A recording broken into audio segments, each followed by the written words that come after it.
एक SDM officer अपनी सहेली की शादी में जा रही थी। उसने आम लड़की की तरह कपड़े पहने हुए थे, ना कोई सरकारी गाड़ी, ना कोई सुरक्षा, बस एक आम लड़की की तरह वो गाड़ी पे जा रही थी। जब वो हसनाबाद शहर के पास पहुंची तो आगे एक पुलिस चेकपोस्ट दिखा। वहाँ 3-4 पुलिसकर्मी चेकपोस्ट के बाहर सड़क पर खड़े थे। उनके बीच में इंस्पेक्टर और अपनी वर्दी पे खड़ा था। उसने हाथ में लाठी लेकर लड़की को रोकने का इशारा किया। लड़की ने मोटरसाइकिल सड़क से किनारे लगाई और फिर इंस्पेक्टर ने पूछा कहाँ जा रही हो। लड़की बहुत शांत स्वभाव की थी। एक सहेली की शादी है और मैं वहीं जा रही हूँ। फिर रंजीत इंस्पेक्टर ने फिर से पाँव तक देखा। वो 28 साल की एक खूबसूरत महिला थी। नाम था नरमाली सिंह। उसने बोला, अच्छा, सहेली की शादी में खाना खाने जा रही हो, लेकिन हेलमेट तुम्हारा क्या बाप पहनेगा? क्यों नहीं पहना हेलमेट? भाई वो बहुत तेज़ चला रही थी, लेकिन अब चालान कटेगा। ऐसा कहते हुए उसने चालान की पर्ची निकालनी शुरू कर दी। बरनाली समझ चुकी थी कि उसकी जो नीयत है वो ठीक नहीं है और ये सब एक बहाना है। उसने कहा, मैंने कोई कानून नहीं तोड़ा, तो हमें कानून मत सिखा। और वो चिल्लाता रहा। उसके पास खड़े एक कांस्टेबल की तरफ देखा। बरनाली की ओर मुड़कर कहा, इसको सबक सिखाना होगा। इंस्पेक्टर ने ज़ोर से उसके एक थप्पड़ मारा बरनाली के गाल पर। बहुत सवाल कर रही है, जब पुलिस कुछ कहे चुपचाप मान लेना चाहिए। बरनाली का सिर एक पल के लिए घूम गया, लेकिन उसने खुद को संभाला। उसकी आंखों में गुस्सा साफ झलक रहा था और फिर उसने हंसते हुए बोला, अब भी इसकी आंखों में घमंड है। ऐसे कितनों को ठीक कर चुका हूँ, इसे अच्छी तरह सबक सिखाना होगा। एक कांस्टेबल आगे आया, इसे थाने लेके चलिए, वहीं इसका इलाज होगा, तब समझेगी कि पुलिस से कैसे बात की जाती है। फिर एक और कांस्टेबल ने बरनाली का हाथ पकड़कर खींचते हुए कहा, चलो गाड़ी में बैठो। बरनाली ने झटके से अपना हाथ छुड़ाया और गुस्से में बोली, हाथ लगाने की कोशिश मत करना, वरना अंजाम अच्छा नहीं होगा। इंस्पेक्टर और भड़क गया। उसने एक और कांस्टेबल से कहा, देखो। कांस्टेबल आगे बढ़ा, बरनाली का बाल पकड़कर उसे खींचने लगा। बरनाली दर्द से कर्रा उठी। फिर भी उसने अब तक अपनी पहचान नहीं बताई थी। वो देखना चाहती थी कि ये लोग कितनी नीचता तक जा सकते हैं। इसी बीच एक पुलिसकर्मी ने गुस्से में उसकी बाइक पर लाठी मार दी और ऊंची आवाज़ में बोला, बड़ी आई साधु बनने वाली, अब तुझे खिलौना बनाकर खेलेंगे। बरनाली सहम गई और वो समझ चुकी थी कि उसके साथ क्या होने वाला है और ये लोग कितना नीचे गिर सकते हैं। इंस्पेक्टर की आंखों में बहुत गुस्सा था। वो बहुत ज़ोर से चिल्लाया, तेरे जैसे कई होशियार मिले हैं, पुलिस से पंगा लेगी, आज मज़ा चखाएंगे और इसको थाने ले जाते हैं। इस समय भी बरनाली जो है वो चुप थी। उसने अपनी पहचान नहीं बताई। वो देखना चाहती थी कि ये लोग कितनी हद तक गुजर सकते हैं और एक आम नागरिक को कितना जुल्म कर सकते हैं। इंस्पेक्टर भी बहुत ख़तरनाक था और वो उसके सामने ऐसे खड़ी थी जैसे कुछ भी ना हुआ हो। उसके बाल खींचे गए थे, उसे ज़बरन सड़क पर घसीटा गया था, फिर भी वो एक मूर्ति की तरह शांत थी, ना कुछ शीन। इंस्पेक्टर जो था वो बहुत थाने ले गया और बहुत मारा और वो घमंडी औरत का इलाज करने के बारे में बताता है। और ये वो गुस्सा था जो अंदर ही अंदर सुलग रहा था, जो कि इंचार्ज इंस्पेक्टर हंसते हुए बोला, इसकी ज़बान भी चलने लगे, चलो थाने, हम तुम्हारी ऐसी की तैसी करेंगे। और फिर थाने आने के बाद भाई कहाँ गए सब, चाय पानी लगाओ। बरनाली जो है वो बहुत ही नाराज़ हो जाती है और बहुत ही गुस्से में हो जाती है, क्योंकि उसके साथ जो व्यवहार होता है वो बहुत ही गलत होता है। और तभी एक कांस्टेबल जो होता है वो उसकी छुपकर फुसफुसाया, क्या केस है सर? इंस्पेक्टर बोला, अरे कुछ भी नहीं है, स्पीड ब्रेकर, हेलमेट, कोई भी बहाना मारो, बस इसको अंदर करना है और इसका घमंड तोड़ना है, ज़्यादा सवाल मत कर। लेकिन जो उसकी आंखें थी वो अभी भी खुली हुई थी। वो जानती थी कि पुलिस उनको बहुत ही ख़तरनाक तरीके से अंदर कर चुकी है, और हाथ में डंड लिया और टेबल पर घुमाने लगा। और फिर उसका नाम पूछा गया और बर्नाली जो है वो चुप रही, वो हंसती रही, क्योंकि बर्नाली को पता था कि वो कैसे इनको हैंडल कर सकती है। तभी इंस्पेक्टर ने ज़ोर से उसके थप्पड़ मारा, इतनी ज़ोर से कि उसकी जो आवाज़ थी वो गूंज उठी और सुनाई नहीं देता। इस तरीके से उससे बदतमीज़ी भी करने लगा। और फिर उसके बाद उसने देखा कि ये मेरे साथ क्या करने वाले हैं, और ये जो थानेदार था वो उसे झूठा साबित करने पे लगा हुआ था, और वो उसे धमका रहा था कि ज़्यादा होशियारी महंगी पड़ेगी और एक बार गलती की तो पछताना पड़ेगा।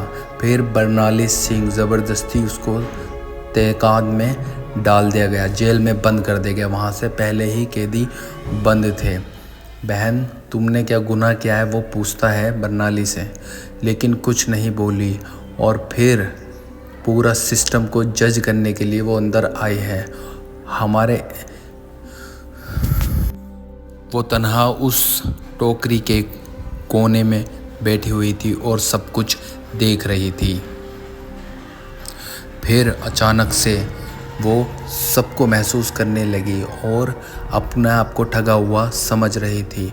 और जो इंस्पेक्टर था वो भी काफ़ी ख़तरनाक था, और वो अलग अलग केस ठोकने के लिए उसको बोल रहे थे, चलो जल्दी से, और इसको हम थाने में बंद ही रखेंगे और हमारे पास सबूत हम बना लेंगे। कुछ देर बाद कांस्टेबल कोठरी में आया और बर्नाली के कंधे पर जोर से हाथ मारा। तभी इंस्पेक्टर संजीत ने भी हाथ उठाया और कड़क आवाज़ गूंजी, रुको।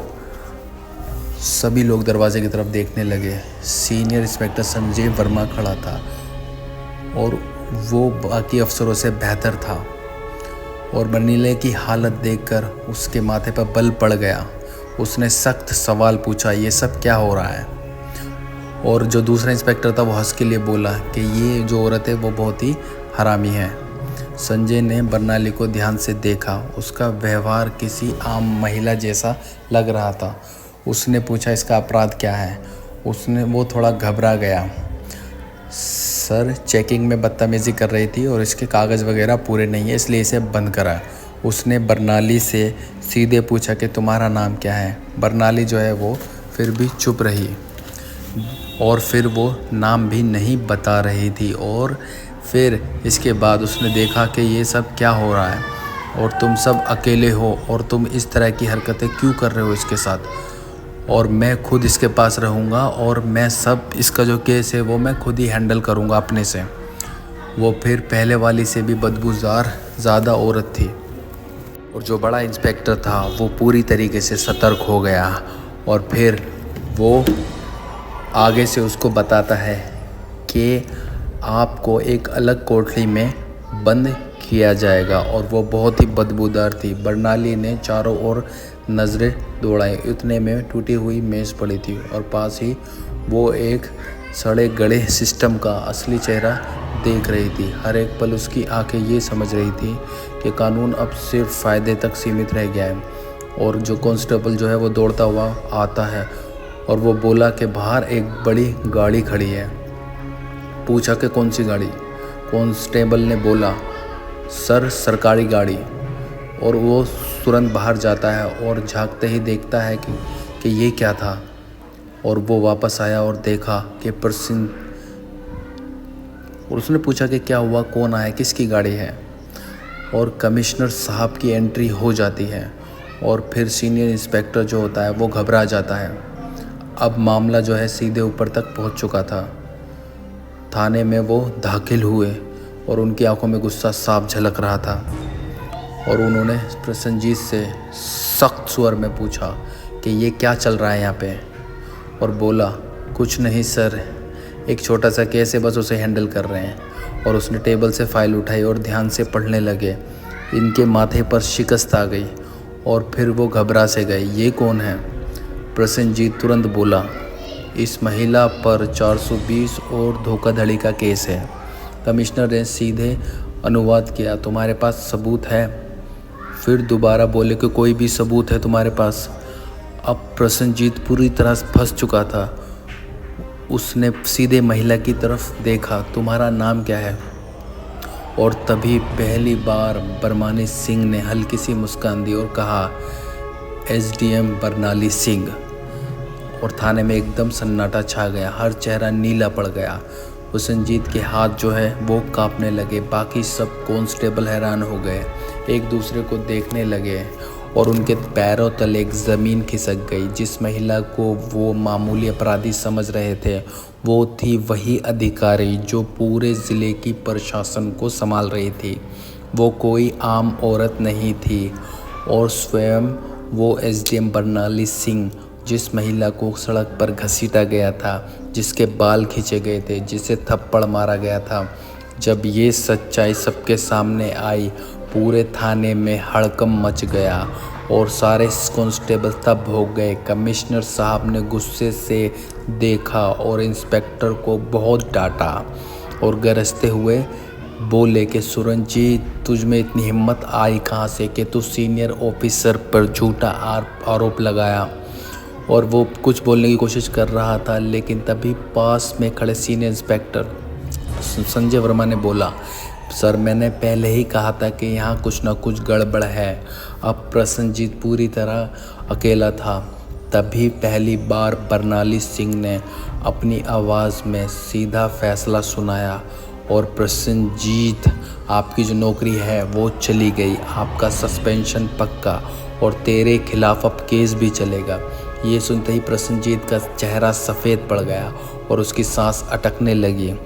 बाकी सब उससे नज़रें भी चुराने लगे। संजय वर्मा ने तुरंत आदेश दिया, हवलदार साहब इसे पकड़ो और लॉकअप में डालो।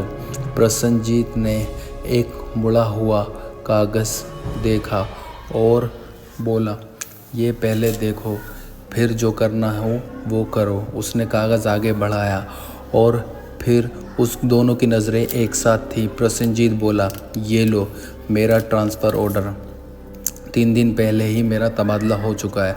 अब चाहे तुम कितना ही भी गुस्सा करो और मुझे नौकरी से तुम नहीं निकाल सकती। फिर थाने में एक बार सन्नाटा छा गया। बरनाली ने वो कागज़ हाथ में लिया और ध्यान से पढ़ा।